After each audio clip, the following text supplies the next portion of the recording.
ብዛዕባ እዚ ጉዳይ እንተ ዘይዛረብ ደስ ምበለኒ ነይሩ ኣነ በቃ ሸውሃተይ ዕፅው በዚ ጉዳይ እዚ ኣነ ፖለቲካ ወዲ ፖለቲካ ገለ ብዙሕ ክስታ ክገብር ኣይደልን እየ ግን ምስ ኢንቨስትመንት ዝትሓዝ ማለት እዩ ነዚ ናይ ሙፋር ማለት እዩ ትጽሕፉ ላይ ሓደ ሰባት ምሽ ክምልሰልኩም ይደሊ ግን ማለት ኣብ ትግራይ ወፍሪ ተካይድናስ እንታይ መስለካ እንታይ ወፍሪ ክነካይድ ገለ ኢልኩም ኣብ ኮመንት ትጽሕፉ ለይኹም ሕጂ ከምዚ የንበብኩ ስቕ ኢለ ዝሓልፍ ኣነ ነቲ ትጽሕፍዎ ነገራት በቃ እንታይ ሞ ቀዳማይ ነገር በአካል ከይደ አጽኒዕ ክነግረኩም ክኽእል ኣለኒ ግን ሓያል ዝኾነ ፖቴንሻል ከም ዘሎ ትግራይ ይሰምዐ ብጣዕሚ እቲ ዘሎ ምንቅስቃሳት ሓያል ከም ዝኾነ ይሰምዐ ግን ከይደ ካብ ዓይነይ ካ ክሪኦ ኣለኒ ቅድሚ ዝኾነ እዚኣ ተወፊርኩም ሲ መጽናዕቲ ገይረ ማለት እዩ ግን ሰባት ምሳና ስለ ዘለው ወይ ባኣታቶም ጌርና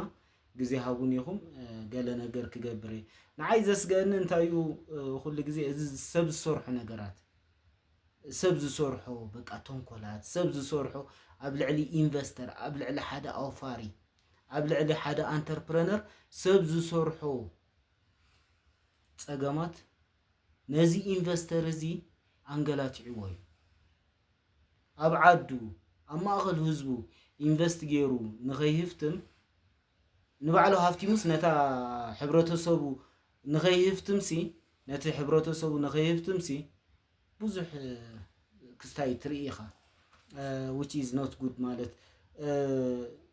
ኣብ ክልቲኡ ኣብዚ ናተይ ልሳን ዝዛረብ ህዝቢ ኣብ ኤርትራ ዘሎ ብትግራይ ዘሎሲ ሰብ ዝሰርሑ ጸገማት ሲ ከመይ ንኢንቨስተር ከርተት ከም ዘበሎ ትርእይዎ ኣለኹም ኢንቨስተር ሲ ኣብ ዓዱ ተወፈረ ይምበር ጽቡቕ ንባዕል ሩዋንዳ ንባዕል አንጎላ እንተህፍተመሲ እንታይ ዋጋ ኣለዎ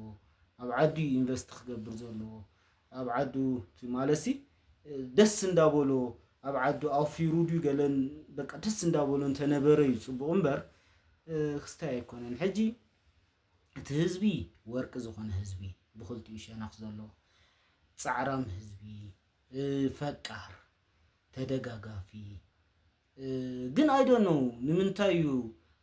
ሓሳዳት ኣብ ማእኸሉ ዝፍጠርዎ ኣይፈልጥን እየ ኩሉ ግዜ ነቲ ኢንቨስተር ጥራሕ በቃ ዝጠማሙቱ ክስታይ ዝገብሩ ቶም ዝሓሹ እዞም ኣብዚ ዘለዉ እዮም ነይሮም ንሶምን ተበላሽዮም ይበሃላሉ I don't know ሕጂ ኩላትና ሲ እንታይ ክንገብር ክንክእል ኣለና ከም ሓደ ኢንቨስተር ከም ሓደ ኣውፋራይ ወይ ከም ሓደ አንተርፕረነር ኩሉ ግዜ ትጎናባሕ ክትከውን የብልካን በቃ ነቲ ዘጋጥመካ ነገራት ሲ ሸለል ክትብሎ የብልካን ምክንያቱ መንግስቲ ጥራሕ ኣይኮነን መንግስቲ ንስኻውን መንግስቲ ኢኻ ብዙሓት ሰባት ቆፂርካ ተሰርሕ ሰብ ኢኻ ናይ ብዙሓት ከብዲ ዓንጊልካ ተሓድር ሰብ ኢኻ ሓያል ኣውፋራ ኢኻ ወላ ንስኻ ሕጂ ኣውፈርቲ ነጋዶ ደይኮኑን ዲሞክራሲ ዘምፁ ዲሞክራሲ ኾ ክጅመር ከሎ ዝተፈጥረ ንነጋዶ ተባሂሉ እዩ ኣብ ዓዲ እንግሊዝ እቲ ንጉስ ነቶም ነጋዶ በቃ ማልያ ዘይብሉ ግብር እንዳኽፈለ ማልያ ዘይብሉ በቃ ከንገላትዖም ከሸግሮም ከሎ እንታይም ገይሮም በቃ ብሓንሳብ ኮይኖም ብሓንቲ ድምፂ ኮይኖም ስነ ስርዓት ሓዚሎም ነቲ ንጉስ ስርዓትካ ሓዝ ውዕል ንግበር ኣብ መንጎናን ኣብ መንጎኻን ኢሎሞ ክንደይ ንኸፍል ግብሪ እንታይ ንገብር ገለ መለ ብዛዕባ እዚ ኩሉስ ውዕል ንግበር ኢሎሞ ነቲ ንጉስ ማለት እዩ ምሽ ፕሬዝዳንት ወድ ፕሬዝዳንት ንንጉስ ከምኡ ገይሮም እዮም ሓኒቆሞ ብድሕሪቱ ንጉስ ከይፈተወ ውዕል ገይሩ ዲሞክራሲ ገይሩ ብድሕሪኡ ናለኩም ኣብ ዓዲ እንግሊዝ 700 ዓመት ምስ ሃብቶም ተኸቢሮም ነብሩ ኣለዉ ሳቶም ኢንቨስተራት ደቆም ኢንቨስተራት ደቅደቆም እንዳበሉ ንኽንደይ ወለዶታት ሃፍቶም ዓቂቦም ይነብሩ ኣለዉ እስኩም ንለኹም ሕጂ እቲ ኣውፋራይ ኩሉ ግዜ ትርር ክብል ክኽእል ኣለዎ ተሓደ ኣውፋራይ መጺኦም ድላይ ኢዱ ጠውዮም ክዘርፍዎ ከለዉ ወይ ኪካብ ዛዓድ ካብ ገዛ ዓዱ ክሰግዎ ከለዉ ገለ ተሓደ ኣውፋራይ ስቕ ዝብል ተኾይኑ ጸገም እዩ ስለዚ ኢንቨስተር ማለት ወይ አፋራይ ማለት ካብ መንግስቲ ዘይንእስ እዩ ካብ መንግስቲ ዘይንእስ ከመይ በዓል አሜሪካን ኢንቨስተራት የኽብራ ኡፍ ኮይን ዝብልዎ ነውፈርቲ ከመይ ኩላተን ኣብ ኤውሮፓ ዲብ ገለ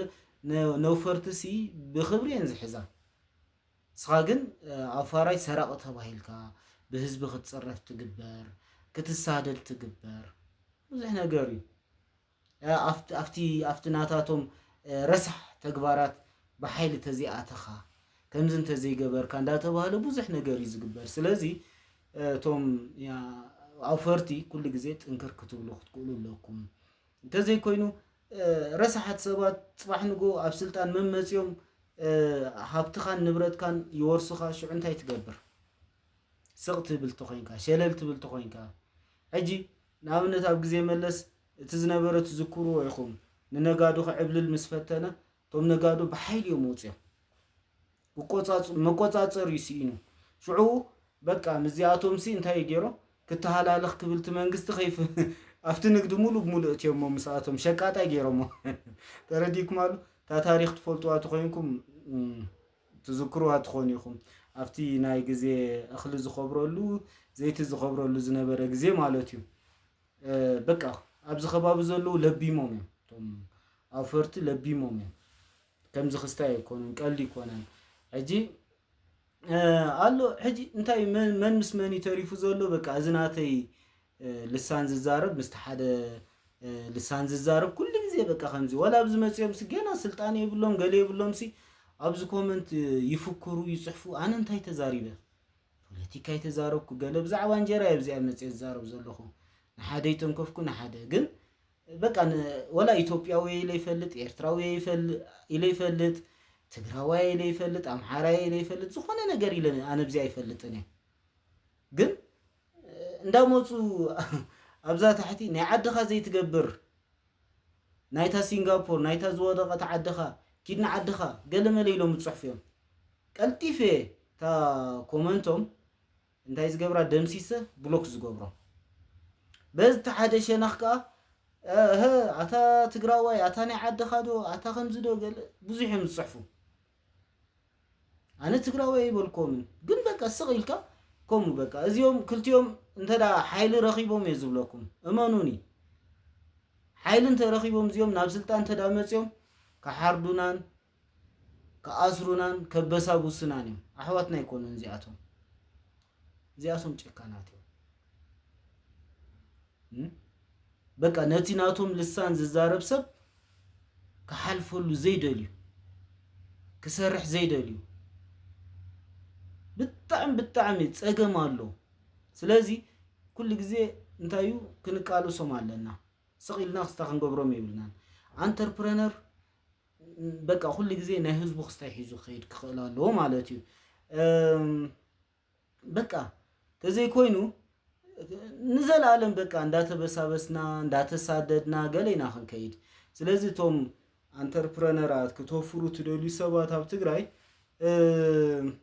ቁሩብ ክነጽንዑ ነቲ ከባቢ ዕድል ሃቡና ይኹን